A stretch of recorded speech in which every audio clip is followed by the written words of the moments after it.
오늘의 주제는 강화도 나무꾼은 어떻게 조선의 왕이 되었나? 조선 역사상 다시 없을 인생 역전의 주인공 나무꾼에서 조선의 왕이 된 인물을 벗겨보겠습니다. 나무꾼에서. 재밌겠다.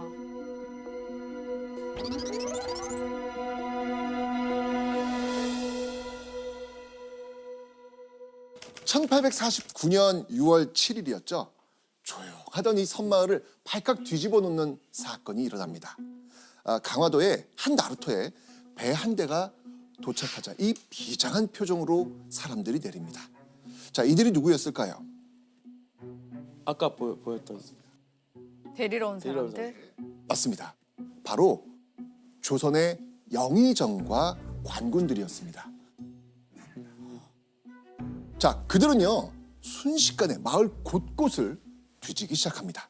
그리고요 10대 후반쯤 돼 보이는 젊은 남자들을 붙잡고 이렇게 묻습니다. 당신의 이름이 무엇이오? 당신의 이름은 무엇이오? 이렇게 묻는 거예요. 오, 찾는 사람이 있는가 보네요. 확실히 있는 것 같아요. 네. 그쵸? 자, 그런데 이 모습을 멀리서 지켜보던 한 남자가 있었습니다. 자, 이 사람은요 강화도에서 이 농사를 짓고 나무도 베어서 겨우 생계를 유지하던 19의 나무꾼이었습니다. 이 나무꾼은요 사람을 찾는 모습을 보고 얼굴이 하얗게 질리기 시작합니다.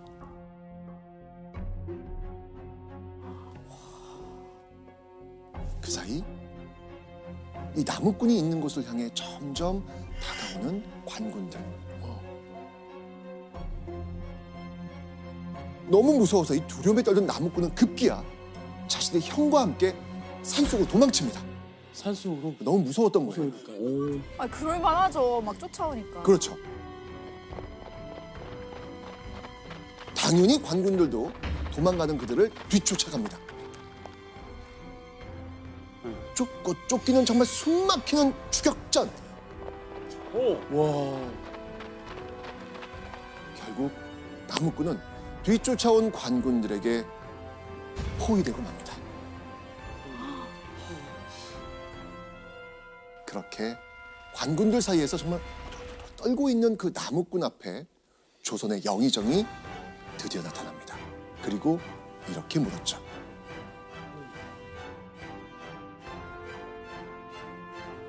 이름이 어떻게 되시오? 나무꾼은요 자포자기한 듯 자신의 이름을 말합니다. 그의 이름을 들은 영의정 화들짝 놀랍니다. 그리고는 바로 그 남자, 그 나무꾼에게 4번 절을 올립니다. 4번 네 절? 번? 그거 약간 영의정이 4번을 절하면은 뭐죠? 왕한테 하는 느낌 아닌가요? 오. 바로 이 나무꾼이 바로 그들이 간절하게 찾던 인물, 조선의 새로운 왕이 될 사람이었기 때문이죠. 야. 와. 이건 어떤 스토리지? 이건 영화의 이런 주제, 영화예요, 영화. 실제 실제 이야기입니다. 나무를 베다가 갑자기 4번 나한테 절한다? 내가 왕이 됐어. 신기하다. 신기하다. 자, 사실 이 이야기는요 당시 강화도에서 전해지던 이야기로 실록에 남겨진 이야기는 아닙니다. 근데 확실한 건 어제까지 강화도에 살던 나무꾼이 하루아침에 조선의 임금이 되었다는 겁니다. 이건 팩트입니다. 약간 그 신데렐라 스토리. 신데렐라 있잖아요. 스토리. 네, 맞아요. 그러니까 이거는 진짜 나무꾼 스토리가 아닐까. 자, 그렇다면 조선 역사상 다시 없을 초유의 사건, 이 인생 역전의 주인공은 누구였을까요? 바로 이 사람입니다. 조선 제25대 왕 철종입니다. 철종. 되게 순하게 생기셨는데 진짜 나무꾼 느낌인데. 오빠야, 그러니까 뭐 자세도 누가 옷 입혀줘서 맞아, 살짝 예예예 약간 이런 느낌. 예, 맞아요. 예. 자, 그렇다면 이 나무꾼이었던 철종이 아니 어떻게 왕위 자리에 오를 수 있었을까? 자, 그런데요, 당시 조선 조정에는요 그럴 수밖에 없는 다급한 상황이 있었습니다.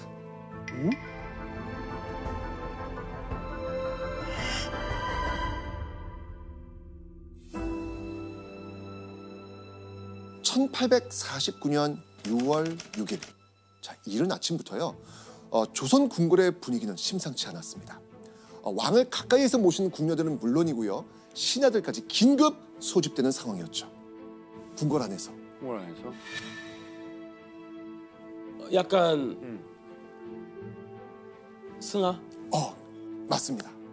바로 조선의 왕이 병으로 돌아가신 상황이었습니다. 헌종이 그럼 후계자를 찾아야 되잖아요. 네. 그 후계자를 찾기 위해서 계속 올라가야 되는데, 근데 몇 대를 거슬러 올라가도 왕위를 이을 인물이 없었다는 겁니다. 그래요? 아니 뭐 형제라든지 네, 있을 거 아니에요. 아니 뭐, 아니, 어떻게 그렇게 손자 뭐 없어요 아예? 맞습니다. 자, 그러면 대체 어디까지, 몇 대까지 거슬러 올라갔을까? 너무 궁금하시죠? 네. 자, 한번 보겠습니다. 자, 헌종의 아버지 효명세자. 효명세자는요, 헌종 외에 아들이 없었습니다. 네. 딱 헌종 하나밖에 없는 거예요. 하나밖에. 게다가 자, 할아버지 순조, 그다음에 증조 할아버지 정조. 정조 역시 대를 이을 아들들이 딱 한 명씩. 자, 이렇게 한 명씩 계승을 지금 해온 거거든요. 자, 그러니까 그 후손 중 다음 왕위를 이을 적통이 없었던 겁니다. 그냥 아들 하나씩. 하나씩. 예. 조선 조정이 얼마나 큰 충격에 빠지겠습니까? 교수님, 이 정도로 왕의 후계자가 없는 거면 어떻게 후계자를 선정해야 되는 거예요? 그러니까 보통 이럴 때는 막 족보를 뒤져가지고 얼마나 혈통이 가까운가 이걸 보는데 이때는 선조대까지도 임진왜란 때까지도 거슬러 올라가서 다 뒤지게 됩니다. 그만큼 왕실에서 혈통이 많이 모자라게 된 거죠. 임진왜란까지요? 지엄하신 조선의 임금 자리를 단 하루라도 비워둘 수 없는 일, 이건 너무 당연합니다. 자, 그래서 신하들은요 왕실 가문을 아주 샅샅이 뒤져가지고 다음 왕의 후보를 찾습니다. 자, 그렇게 선택된 인물 나무꾼? 철종. 맞습니다. 자, 다음 왕이 될 인물로 결정된 사람은요 바로 19살의 이원범이었습니다. 자, 이원범이 누구냐면 사도세자의 아들인 은원군, 또 그 아들 전개대원군의 아들 이원범. 그러니까 한마디로 사도세자의 증손자뻘이 되는 것입니다.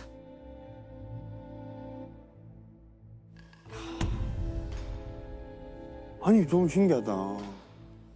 그런데요, 이원범은요 조선에서 절대 왕이 될 수 없었던 인물이었습니다. 왕이 될 수 있는 그런 집안이 아니었어요. 이원범은요 조선에서 절대 왕이 될 수 없었던 인물이었습니다. 왕이 될 수 있는 그런 집안이 아니었어요. 자, 여기서 문제 나갑니다. 왔다.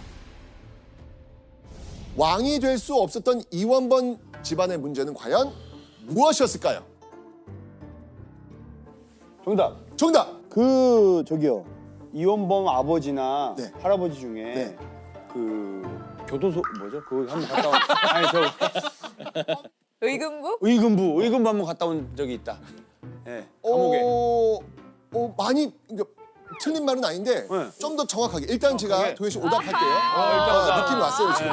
고마워요. 거의 90%까지 지금 왔어요. 지금 90% 쭉 끌어올렸어요 지금요. 네, 지금 왜를 이야기하셔야 돼요. 왜? 왜? 네, 왜? 네, 맞다. 자 갑니다.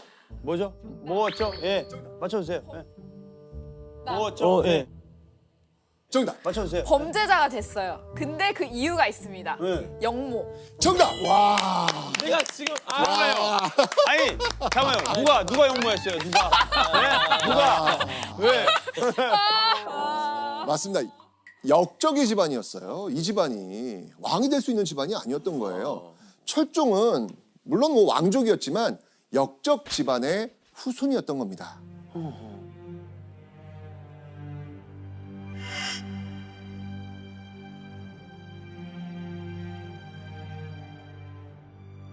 바로 은원군. 이 은원군의 아들이 영모에 가담했던 겁니다. 결국 은원군은 강화도에 유배됐고요. 은원군 집안의 다른 식구들은 사약을 받습니다. 어이구야. 영모 집안이니까요. 그렇죠. 그런데 이 집안의 비극은 여기서 끝나지 않습니다. 여기서 끝내지 않았다. 바로 철종의 큰형이 또 영모에 연루된 겁니다. 영모예요, 영모요? 그렇죠. 그러면 아니 아웃 아니에요? 그러면? 그러니까. 그 집안에서 지금 영모가 지금 끊이지 않고 나오는 거예요. 네. 와. 그래서 14살의 어린 나이였던 철종은 강화도에서 유배 생활을 시작했던 겁니다. 그러니까 저는 처음에 도망갔다고 하니 좀 이해가 돼요. 뭔가 또 내가 오해를 사서 그렇죠. 나 죽는 거 아닌가? 그러니까 도망가는 거예요. 방금 저 이해가 돼요. 이해돼. 그래서 아니 왜 그렇게까지 도망가나 했는데 이렇게 영모 집안이니까 항상 도망다니면서 살았을 것 같아요. 그렇죠. 자, 이제 이 퍼즐이 맞춰지시죠? 맞춰져요. 네. 그렇죠. 그리고 철종은 바로 역적의 집안이라는 상황 때문에 강화도에서 정말 상상도 초월할 수 없는 왕족이지만 이런 대접을 받게 됩니다. 어떤 대접을 받았는지 예원 씨가 한번 읽어주시죠. 현재 임금님은 사냥꾼으로 불리었고 자기 친척 집에 종노릇을 하였습니다. 장날이 되면 가장 값싼 일꾼 노릇을 하였고 인정머리가 털끝만큼도 없는 주인의 채찍을 거의 매일 맞았습니다. 내용 보니까 어떠세요 지금? 그냥 종이 되었던 거죠. 아니 되게 왕과 관련 없는 단어가 너무 많이 보이는 게 채찍을 거의 매일 맞았습니다. 와. 자, 이 기록은요. 천주교 최양업 토마스 신부가 프랑스 신부에게 보낸 그 편지에 들어있는 내용입니다. 뭐 실록에 있는 자료는 아니지만 당시 철종이 강화도에서 얼마나 힘들게 살았는지 충분히 유추할 수 있는 그런 내용이 되겠습니다. 그 후 철종은요.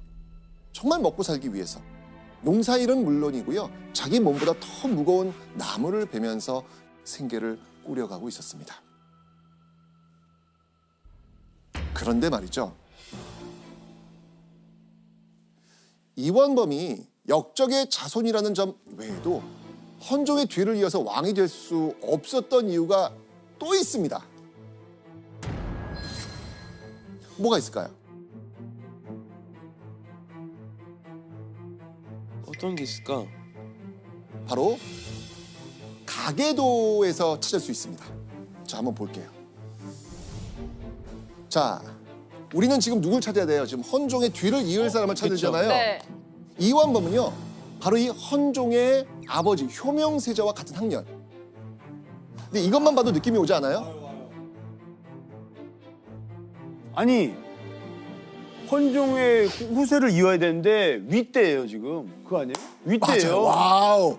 아버지 뻘인 거죠. 그렇죠, 그렇죠. 아저씨. 바로 이게 문제였던 거예요. 헌종의 뒤를 이어서 철종이 왕이 된다? 그러면 삼촌이 조카의 뒤를 이어서 왕이 되는 거고 제사까지 지내야 되는 그런 일이 벌어지는 거예요.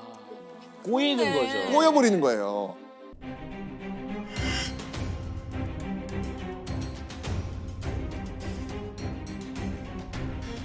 여기서 시험에 꼭 나오는 별점 체크 포인트. 자, 세도 정치. 세도 정치. 세도 정치. 그렇죠. 자, 세도 정치 하면 여러분들 어떤 느낌 오죠? 조나단? 떠오르는 그 가문들이 있잖아요. 뭐 풍양 주씨 항상 하면 되게 이 본인 가문들 사람들 막 등용하고 계속 아. 해먹는. 해먹는 거죠. 예. 맞습니다. 이 당시 세도 정치란 이 특정한 몇몇 가문이 권세를 휘두르면서 나라가 운영되는 상태를 말하는 겁니다.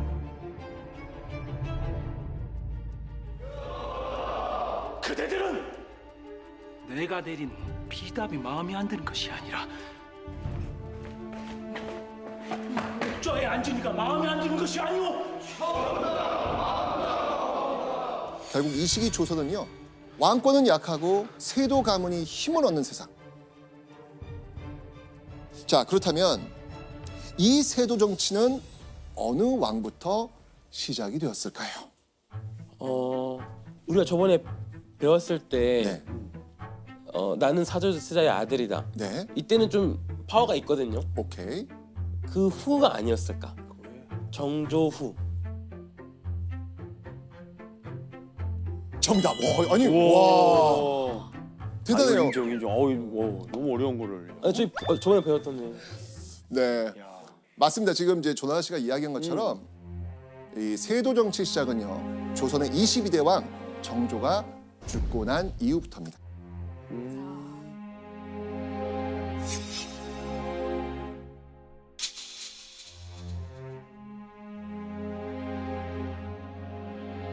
자, 과연 정조가 죽을 때 아들 순조는 이때 몇 살이었을까요? 이때 나이가 11살입니다. 11살. 네, 너무 어리잖아요. 그죠. 그죠? 그래가지고 자신의 그 어린 아들 그 순조가 조정 대신들한테 휘둘릴까봐 굉장히 두려워합니다. 그래서 이 정조가 선택한 방법이 있죠. 어떤?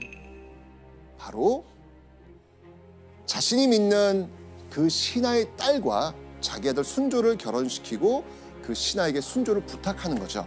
그러니까 아들에게 든든한 지원군을 만들어 주려고 했던 겁니다. 그 신하가 바로 안동 김씨의 김조순이었습니다.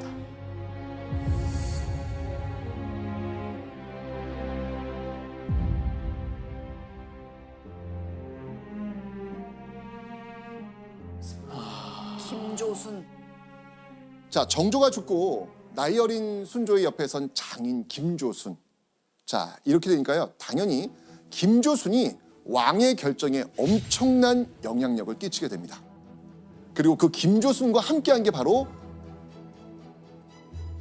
안동 김씨 집안이죠. 자, 어린 왕을 대신해서 안동 김씨 외척 가문이 정치 권력을 독점하기 시작한 겁니다. 자, 그런데요, 더 문제가 있었습니다. 더 문제? 더 문제? 바로 순조의 뒤를 이어 왕이 된 헌종 역시 어린 나이에 왕위에 올랐던 겁니다.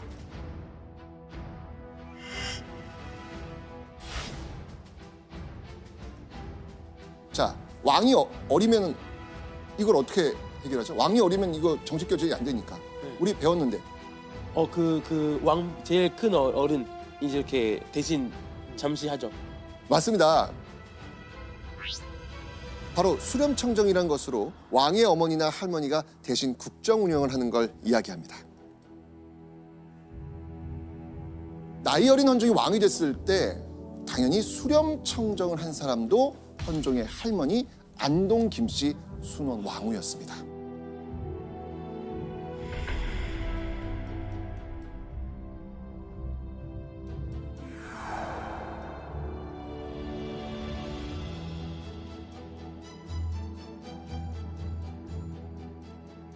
안동 김씨가 지금 네. 다 지금 하고 있네. 그렇죠. 느낌이 좀 오시죠? 느낌 와요, 느낌 이제. 와요, 느낌 와요. 자, 그런데 이 소수 가문이 권력을 좌지우지하는 어떤 이런 상황이 계속해서 이어진다면 어떤 일이 벌어질 것 같아요? 나라가 난장판 되지 않을까요? 좀 더? 맞습니다. 왕권은 약하고 세도 가문이 힘을 얻는 세상. 벼슬길을 원하는 사람들은 돈을 들고 어디로 찾아갈까요? 안동김 씨한테. 맞습니다. 맞아, 맞네. 결국 이 시기 조선은요, 뇌물로 관직을 사고 파는 매관 매직이 엄청나게 발생합니다. 저희 아버님의 작은 마음입니다. 그 마음 참으로 기특하다고 전하거라.